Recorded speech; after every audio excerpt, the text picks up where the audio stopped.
Hey there, karibu tena kwenye episode nyingine ya Fungua Neno. Fungua Neno tunaita Open the Word. Ni sehemu ambapo tunakuja pamoja kama waumini wa Kristo Yesu. Alafu tunafungua neno ambalo alituachia, neno ambalo alisema kwamba it can make us wise unto salvation. Inaweza ikatupa hekima kwa ajili ya wokovu. Hili ndio neno ambalo ametuachia. Tunaamini kwamba hili ni neno la Mungu. Neno la Mungu ambalo ni inerrant and infallible, ambalo tunaliamini kwamba ni kweli na ni kweli ya uhakika. Hivyo basi, if you have your copy of God's word, fungua kwenye waraka wa kwanza wa Petro. Leo tunaangalia sura ya 4 mstari wa 8. Sura ya 4 mstari wa 8. Kwenye mstari wa 7 alitoka kuongelea kwamba tumefika hatima, tumefika mwisho. Hizi ndizo siku za mwisho. Tulipo hapa sasa hivi, hizi ndio siku za mwisho.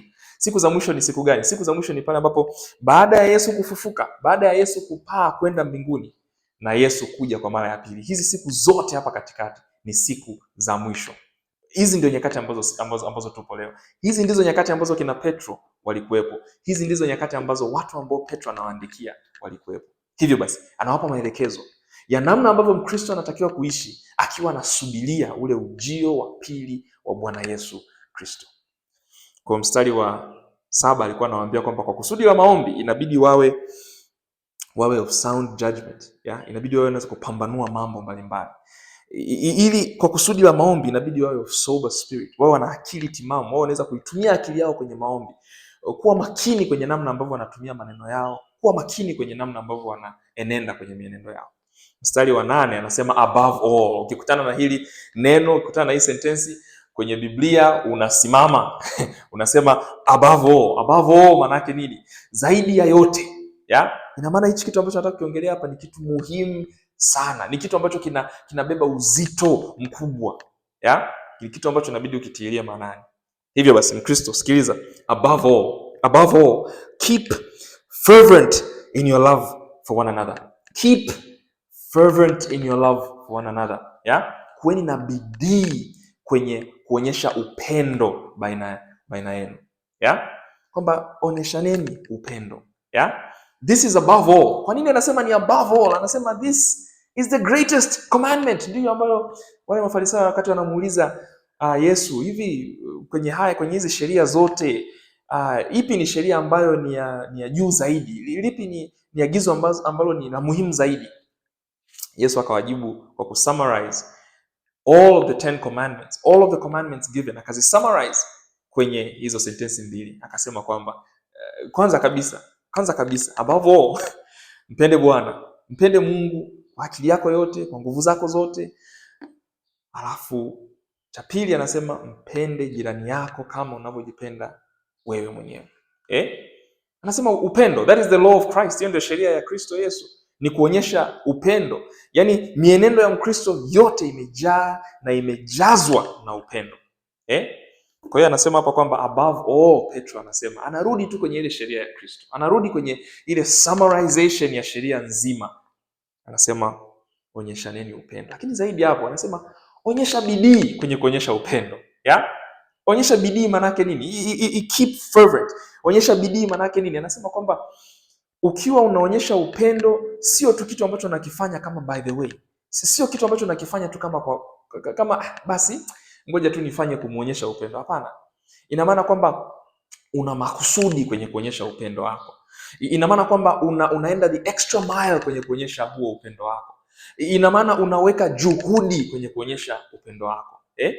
Hivyo ndivyo ambavyo Mkristo anatakiwa kuishi. Mkristo anaendeshwa na upendo. Hii ndio sheria ya Yesu Kristo. Hili ndio agizo la Yesu Kristo. Na huu upendo Yohana baadaye atakuja kutuambia kwamba huu upendo tunauonyesha sio kwa sababu sisi hapa ndio tuko special sana, au sisi hapa ni watu fulani wa hivi na vile. Hapana, tunaonyesha upendo kwa sababu tulionyeshwa upendo. Kwamba sisi wakati tulikuwa tumejawa na dhambi, tumekufa kwenye dhambi zetu, pale ambapo tulikuwa ni waovu mbele za Mungu, pale ambapo tulikuwa tunamkinai Mungu kwa sababu ya dhambi zetu, yeye kwenye Warumi 5 anasema alituonyesha upendo hata wakati tuko kwenye dhambi. Tuko kwenye dhambi, yeye Mungu akatuonyesha upendo. Akatuonyeshaje upendo? Kwa kumtuma mwana wake Yesu Kristo wa pekee, ili kila mwaminie asipotee bali awe na uzima wa milele. Ndio maana wewe ni Mkristo. Ndio maana unaonyesha upendo. Kuonyesha upendo kwako sio kwa sababu wale ambao unaonyesha upendo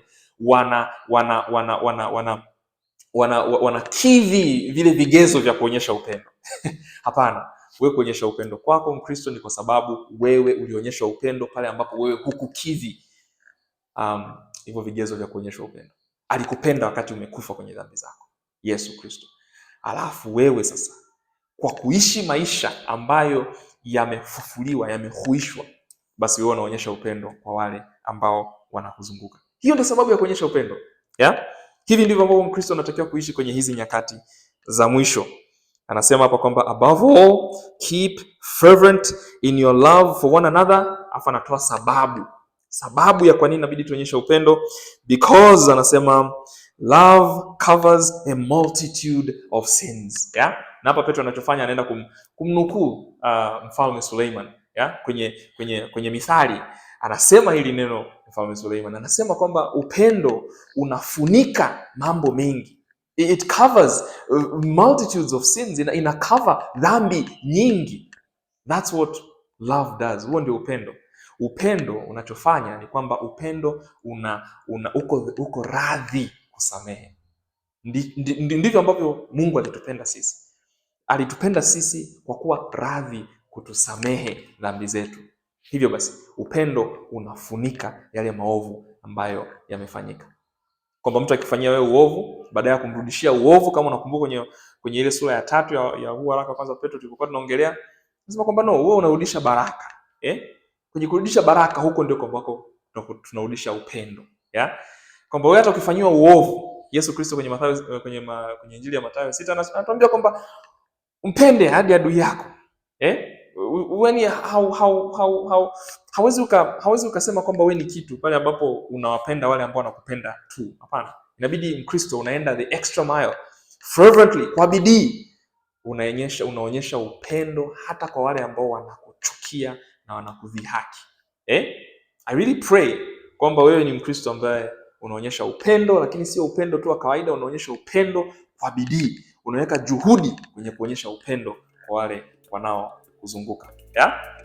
I pray that this blesses you. Amen.